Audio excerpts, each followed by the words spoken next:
नमस्कार दोस्तों, मैं सुनील डेंग, आपका दोस्त, आपका भाई, अपने चैनल के माध्यम से आपसे बात कर रहा हूँ। अक्सर मैं अलग अलग विषयों पे आपसे बात करता हूँ और आज का मेरा विषय है श्राद्ध पक्ष में कोई भी नया कार्य करना अशुभ होता है। क्या ये सच में अशुभ होता है? आज इसी विषय पे हम बात करेंगे और आप मेरे साथ कुछ समय तक इस वीडियो में बने रहिए। दोस्तों, श्राद्ध पक्ष को लेकर लोगों की धारणाएं बनी हुई हैं कि यह अशुभ समय होता है। इस दौरान कोई भी नई चीज नहीं खरीदनी चाहिए। इन दिनों अगर आप कोई नई चीज खरीदते हैं तो आपके पितर आपसे नाराज हो जाते हैं। और ऐसी भी मान्यताएं हैं कि पितृ पक्ष में खरीदी गई चीजें पितरों को समर्पित होती हैं, जिनका उपयोग अनुचित होता है क्योंकि वह प्रेत का अंश होते हैं। जबकि शास्त्रों में इस प्रकार का कोई उल्लेख नहीं मिलता कि श्राद्ध पक्ष में कोई भी नई खरीदारी नहीं करनी चाहिए। दोस्तों, कई लोग मानते हैं कि श्राद्ध पक्ष अशुभ होते हैं। क्या सच में अशुभ होते हैं? हम इसी विषय पे आगे बात करेंगे। श्राद्ध पक्ष को अशुभ मानना बिल्कुल भी उचित नहीं है, क्योंकि श्राद्ध पक्ष गणेश चतुर्थी और नवरात्रों के बीच में आते हैं। शास्त्रों के अनुसार किसी भी शुभ काम की शुरुआत से पहले गणेश की पूजा की जाती है। इस आधार पर देखा जाए तो श्राद्ध पक्ष अशुभ नहीं है। श्राद्ध पक्ष में पितृ पृथ्वी पर आते हैं और वह देखते हैं उनकी संतान किस स्थिति में है।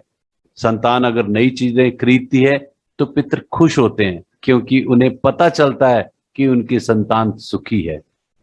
तो दोस्तों, कोई भी नई चीज खरीदने से पहले अपने पितरों का ध्यान करें। उस चीज को खरीदने में कोई बुराई नहीं है।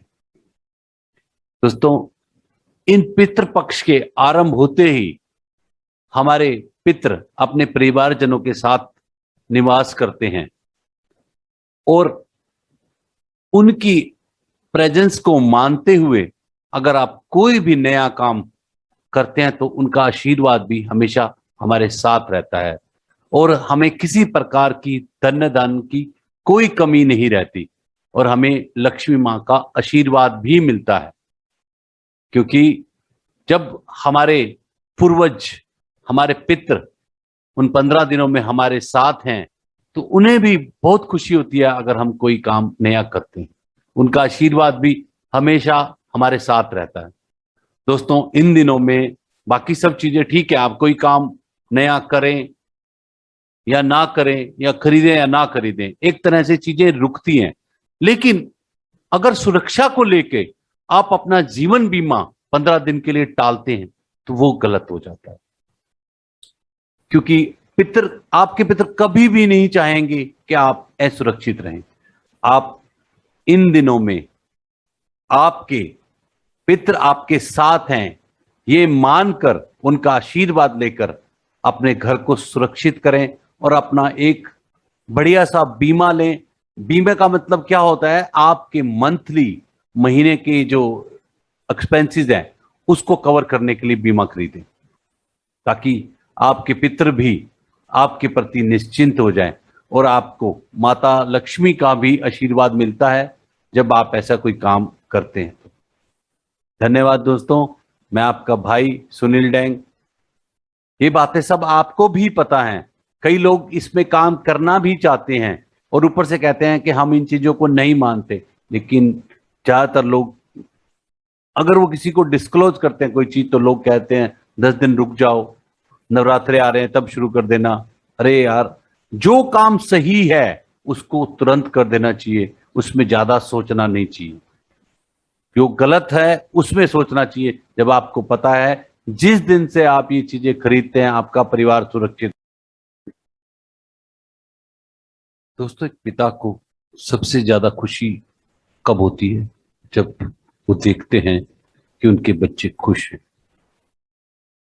बैलेंस है। और एक आदमी की जिंदगी में बैलेंस कहां से आता है? इंश्योरेंस से आता है।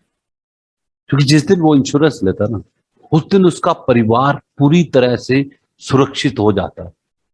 कई बार लोग घुस जाते हैं कि इंश्योरेंस में रिटर्न नहीं मिलता, अरे दोस्त, आप अगर रहेंगे तो कुछ भी कर लेंगे परिवार के लिए, किसी तरह का भी रिटर्न कमा लेंगे।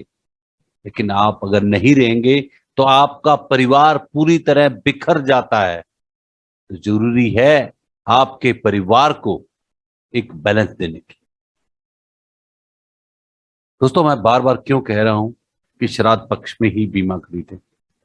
क्योंकि श्राद्ध पक्ष में हमारे पितृ हमारे घर में होते हैं, हमारे साथ होते हैं। अगले साल जब इसका रिन्यूअल का टाइम आएगा, प्रीमियम भरना होगा, तब भी हमारे पितृ हमारे साथ होंगे। हमारे को कभी भी जिंदगी में इस प्रीमियम को लेकर दिक्कत नहीं आने वाली। तो जितना बेस्ट से बेस्ट खरीद सकते हो उतना बेस्ट बीमा खरीदो, उतनी बेस्ट प्लानिंग करो, उतनी बेस्ट पेंशन लो। क्योंकि जिसका बाप उसके साथ होता है ना, उसको कभी दिक्कत नहीं होती। और इन दिनों में हमारे पितृ हमारे साथ होते हैं। दोस्तों, अपने इंश्योरेंस एडवाइजर को बुलाएं और इसमें कोई देरी ना करें और रिस्पेक्ट से उनसे ये बीमा खरीदें और अपने आप को एक अजीब सी खुशी महसूस करेंगे जिस दिन से आप ये बीमा लेते हैं। क्योंकि आपके पितृ प्रसन्न होते हैं। जब पितृ प्रसन्न होते हैं तो हमें भी बहुत खुशी मिलती है। दोस्तों, आप देखेंगे आज की डेट में हमारे में डिसीजन पावर कम होती जा रही है। ज्यादातर लोग अपनी जिंदगी के डिसीजन नहीं ले पाते। मैं आपको बार बार क्यों कह रहा हूं कि अपना परिवार की सुरक्षा या अपना जीवन बीमा या अपने मंथली एक्सपेंस का बीमा आप श्राद्ध पक्ष में ही खरीदो। क्यों? क्योंकि उस समय आपके पिता, आपके पूर्वज, आपके पितृ आपके साथ होते हैं। एक बहुत बड़ा आशीर्वाद उनका आपके साथ रहता है। इस समय पर किया गया कोई भी कार्य अच्छे से फलीभूत होता है। ये बात सुरक्षा की है आपके परिवार की। और आपके पितृ कितने खुश होंगे जब आप ये एक्शन लेंगे, जब ये काम करेंगे। आज ही अपने इंश्योरेंस एडवाइजर को बुलाकर ये बीमा खरीदें। आपके पास ये 15 दिन बहुत ही महत्वपूर्ण दिन हैं। दोस्तों, इन दिनों में खरीदा गया बीमा कभी भी आपको दिक्कत नहीं देगा। कभी आपके पास पैसे की कमी नहीं होगी कि इस बीमा भरने में आपको दिक्कत आए। क्योंकि आपके पास आपके पूर्वजों का, आपके पितरों का आशीर्वाद है। उनको भी बहुत खुशी मिलेगी जब उनको लगेगा कि इन्होंने मेरे पे भरोसा करके ये काम किया। क्योंकि हमारे पितृ देवता तुल्य होते हैं। उनका आशीर्वाद से हमें कभी भी धन दाने की कोई कमी नहीं होती। आपको ये सुरक्षा तुरंत खरीदनी चाहिए। और जितना जल्दी आप ये चीजें खरीदते हैं, आपका और आपका परिवार दोनों सुरक्षित होता है। आप और आपका परिवार दोनों ही सुरक्षित होते हैं। दोस्तों, बार बार यही कह रहा हूं, अपने इंश्योरेंस एडवाइजर को बुलाइए और ये बीमा खरीदिए। Thank you friends.